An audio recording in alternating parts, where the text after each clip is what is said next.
Chaturanga is incredibly common, and it's also really challenging.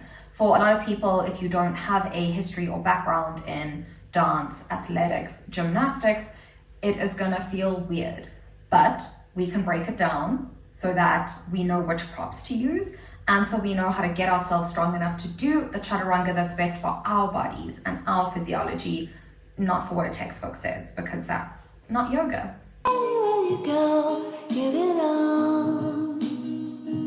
So we're going to start by warming up. So set your mat up against a wall. We are going to use that wall as a prop later.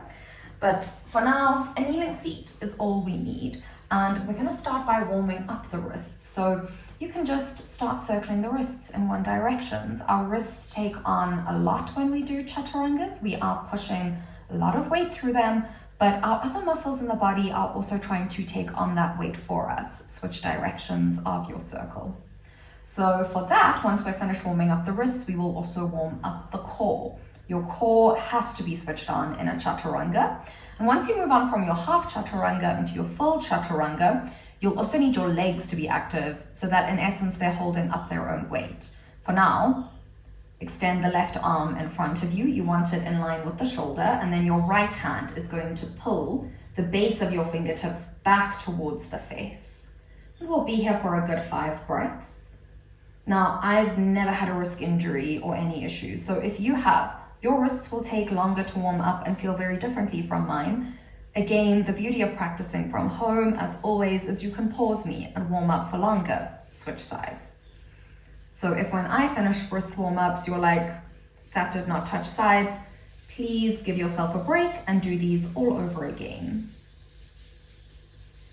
We'll be here for 2 more breaths, really pushing the heel of the hand away from you and using the opposite hand to draw the right fingers towards the face. Now releasing, we'll find all fours. So in your all fours, shoulders stack above the wrists, knees are below the hips, and we're just going to start by rocking back and forth. This gently warms up the inside of the wrist and gets the wrist used to bearing some weight. Now, finding stillness, you're going to flip the right fingertips towards your knee. If this is enough for you, please stay still. If you want a little bit more, you can rock forward, then restack. If you want more still, rock forward, restack, and maybe exhale, send the hips back. But you don't have to go all the way back. Just seeing what works for your body today. We'll stack shoulders above wrists, flip right fingertips forward, left fingertips towards the knee. And again, maybe you stay still, maybe it's just forward and restack. Maybe it's forward and all the way back. You have nothing to prove to yourself or anybody else right now.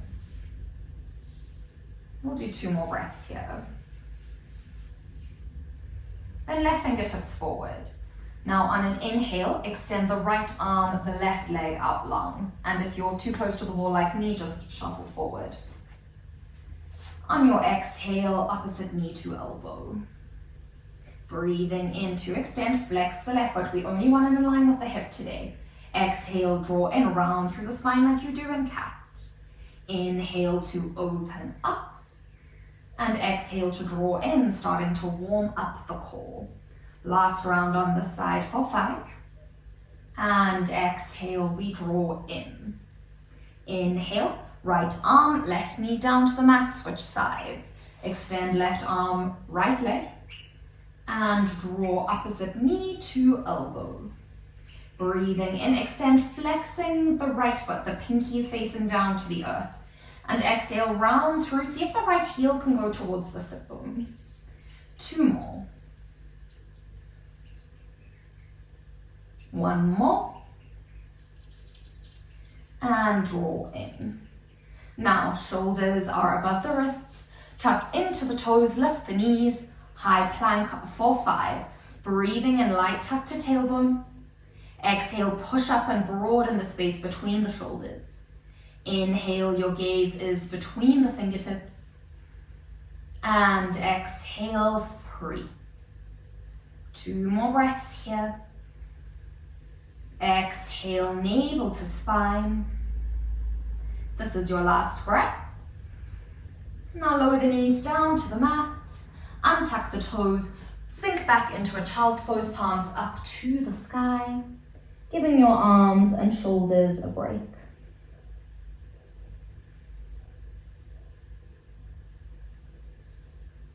Gently opening the eyes.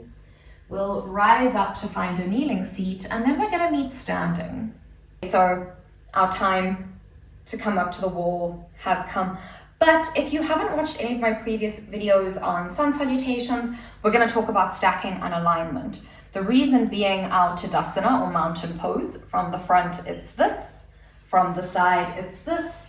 Is actually a really great way to learn about what we ultimately, in the end, not the end of today, maybe the end of a longer journey, want to feel like in our Chaturanga.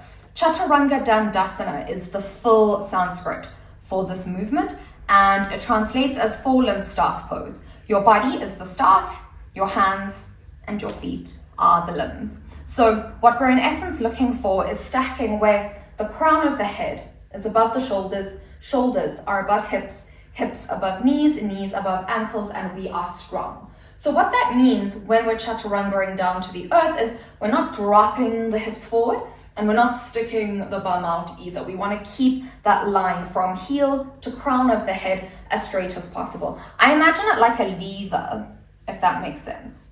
And your elbows bending, let the lever lower down parallel to the earth or sometimes a little bit further.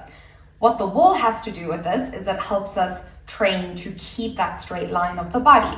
The other thing is, like I said earlier, if you haven't trained in forms of movement where you are used to a push-up style movement, Chaturanga is not a push-up, but that lowering down movement, then having your elbows to the side of the body, as is traditional, is actually really difficult. So today we're going to start trying to get our elbow at a 45 from the shoulder, not close to the body. That we can do in time. So we face the wall. Now I like to stand so that with my hand flexed, I have the shoulder above the heel. I've seen some people who teach it a little bit further away. This also depends on your center of gravity. For me, I find a flexed hand pushing into the wall is best. Now inhale, rise up onto the balls of the feet. See if your shoulders can stack in line with the fingertips. Now we're going to lower ourselves towards the wall, keeping the body straight, elbows at a 45.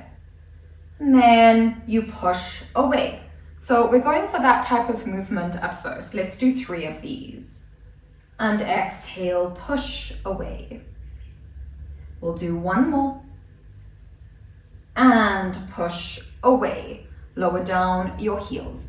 Now the cool thing about this is once that becomes too easy for you, you can use something like this desk because it's closer to the earth. If a desk is too low, you use your kitchen counter. So just look at the surfaces around your house that you can rest your hands on and start pushing against. Now we're going to come to the mat. So we're going to find all fours and then find that same alignment of fingertips and shoulders with the knees down. So we have all fours. Tuck the toes, lift up to high plank. Now roll forward on the big toes, shoulders above fingertips, replace the knees. Same as before, elbows out at a 45. This is just to gain strength through the big muscles of the chest and back up. And we lower down and back up. We'll do 1 more for luck. Lowering down, notice what's happening between the knees and the shoulders, push up. So earlier I said you don't want to stick your bum out or slump your hips forward. I'm going to show you what that looks like. And I would recommend, if you are not sure that it feels right and there's nobody in the room with you to say your hips are dropping up or dropping down or piking up, record yourself because the camera will show you. And then with time, you can advance. So doing it in a way that might cause injury to the lower back or the shoulders might look like is slumping down here. Makes it easier for the arms, but more difficult for the shoulders. And then sticking out your bum, much worse for the lower back and more intense on the shoulders for my body anyway. Now, when you get to the stage where you do want to start drawing the elbows into the side body, we use a strap. So if you're using a strap substitute, like let's say the tie of your dressing gown, you're going to tie a knot in that strap. If you have your actual strap, just making sure you thread through to make a loop. And then the distance we want to measure is shoulder distance apart. So for me, I normally go like too narrow. Watch now, I'll go, no, first time I've ever got that right. Okay, sometimes we shock ourselves. So you would come back to all fours. Shoulders above wrists, knees above hips, tuck into the toes, find your high plank. Come forward on the big toes, shoulders above fingertips, lower the knees down. And now when you bend your elbows, they have to stay into the side body. Remember the sensation and push back up. So we're now going to lift the right leg and lower down and back up. Lower down the right knee in line with left, lift the left leg. Lower down, push up. So what you've just done is a half chaturanga with your strap. You saw your elbows could not go out to the side, they couldn't splay out, they had to stay in, but your chest couldn't go very far forward, which is okay. We don't have to leave it too far forward. And then we did a variation with one leg in the air, and I find that really useful when my practice has regressed because I've needed to take a break. I've suffered from burnout, a lot of us get sick. When that happens, don't practice as if you're at full health. On the way back, doing variations like this are really great for strength. But let's say you've moved on from having the strap and you want to start lowering yourself down to the earth a little bit more, you'll grab a block. So your block will go in the middle of the mat on its second highest setting. So this would be the lowest, second highest setting. And this is what we hope our hips will come down onto. So again, shoulders are above wrists, knees are beneath hips, tuck into the toes, lift the knees. And now we're going to start trying to keep the knees lifted, lower the hips down, pausing at the bottom helps to build strength. And we can push back up, lower the knees down, and you go to your seat. Now, the pushing back up is not actually part of Chaturanga. Our Chaturanga takes us down, and then we come to upward facing dog. So if you find that pushing back up is quite difficult, just know it's not the end goal of the movement. These are just exercises I am showing you because they're what have helped me and a lot of students with bodies different to mine who I've taught get to a Chaturanga where they feel safe, happy, they've achieved what they want to on the mat without injuring themselves. This last one, even at my most strong, I've never been able to do.